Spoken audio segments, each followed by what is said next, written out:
Mas afinal de contas, qual a construção mais antiga do Brasil em estrutura metálica? Fica nesse vídeo porque a gente vai matar essa tua curiosidade hoje.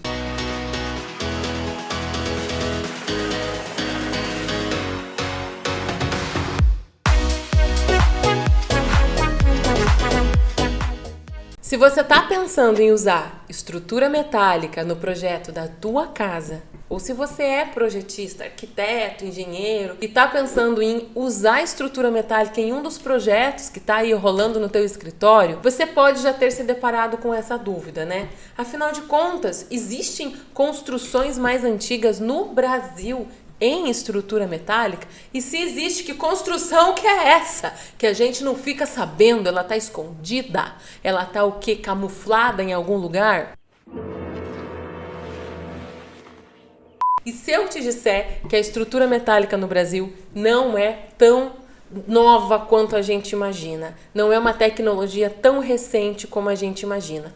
Eu fui atrás de várias pesquisas, livros e artigos para poder trazer esse vídeo aqui para vocês. Por isso que eu vou pedir a gentileza de você deixar o teu joinha nesse vídeo, compartilhar lá no grupo do condomínio, sabe? Eu sei que você está no grupo do condomínio, ou lá no grupo dos arquitetos, lá no grupo dos engenheiros, para todo mundo ficar sabendo sobre a história do uso da estrutura metálica no Brasil. Se você puder, também já deixa aqui teu comentário, tá? Muito importante, eu leio todos os comentários.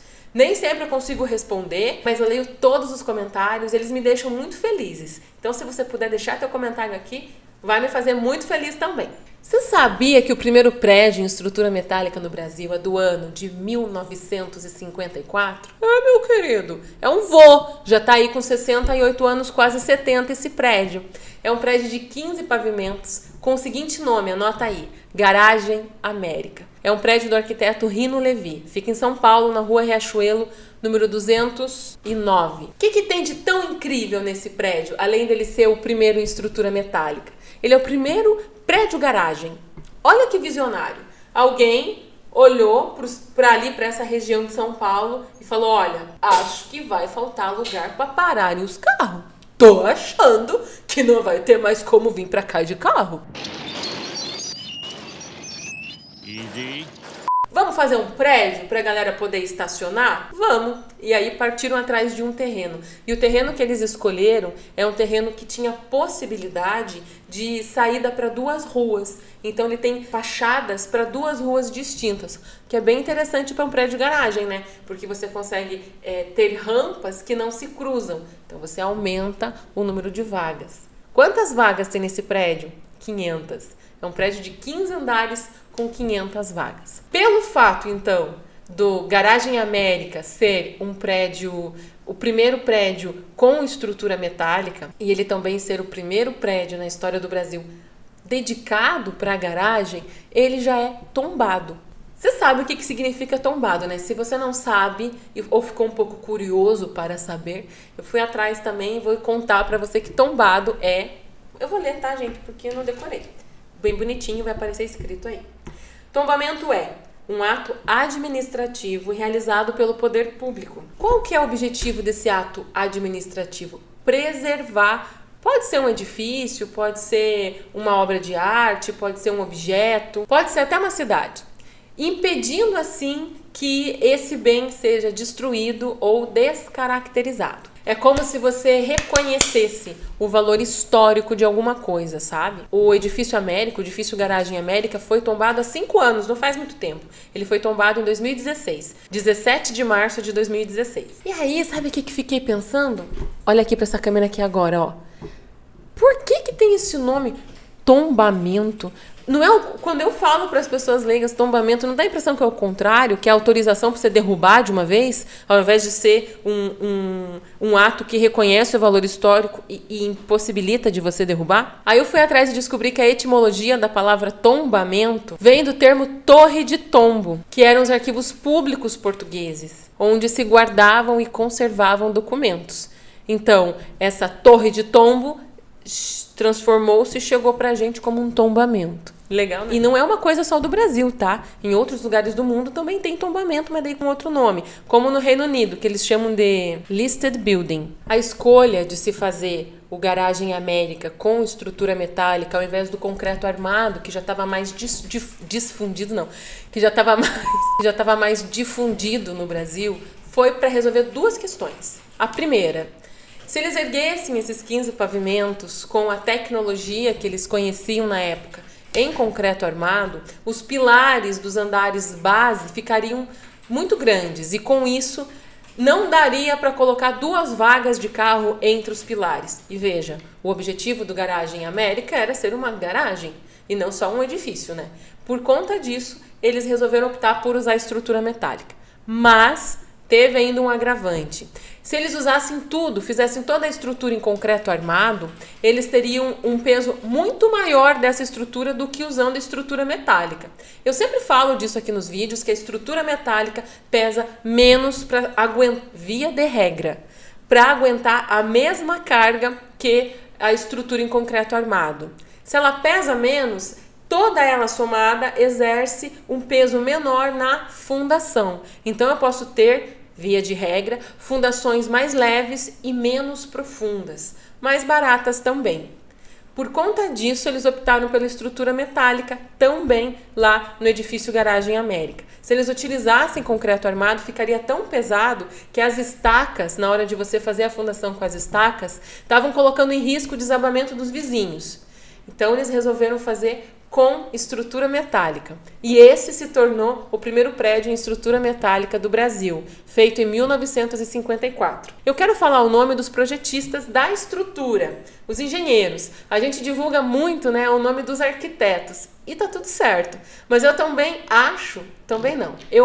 eu tenho para mim a certeza, na verdade, que uma obra bem resolvida e bem construída não é fruto de um único profissional, de vários. E aqui a gente caberia falar até as equipes que montaram, mas no caso eu só consegui o nome dos engenheiros, é melhor do que nada. É o engenheiro Lauro Rios e Vitor Melo, que encontraram essa solução para esses problemas de desmoronamento dos vizinhos, caso fossem feitas estacas, e também de não caber as vagas nos andares da base, porque os pilares seriam muito robustos. O arquiteto Rino Levi, que é o arquiteto responsável por esse projeto, teve muitos outros projetos também tombados. Esse não é o único, tá? Que entrou para a história. Ele foi um arquiteto muito importante para o modernismo brasileiro.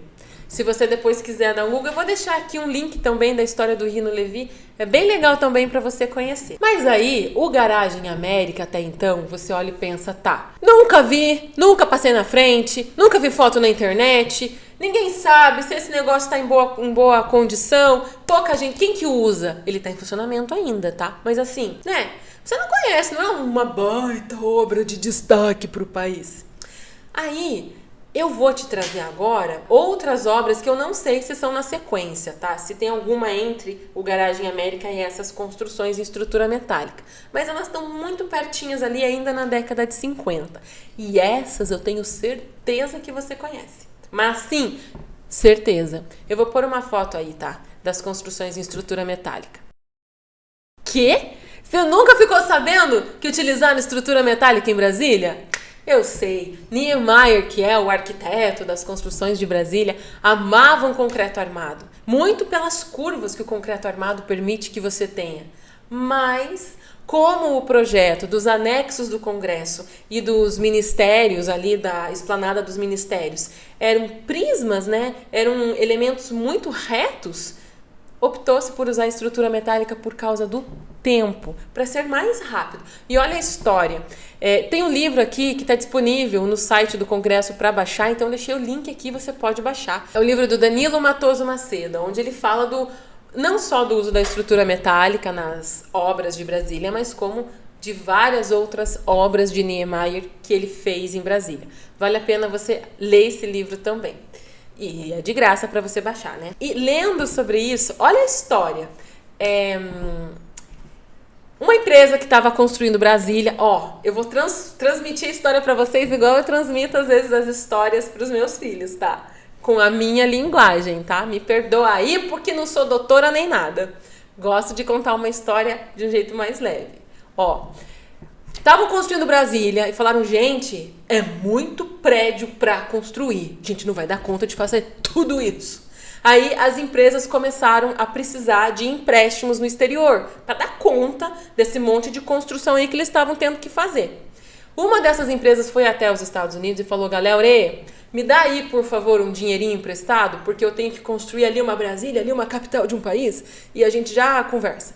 E os Estados Unidos, para emprestar esse dinheiro, falaram: olha, a gente empresta esse dinheiro sim, tranquilaço, mas aí você vai ter que comprar umas coisas aqui para construir, tá?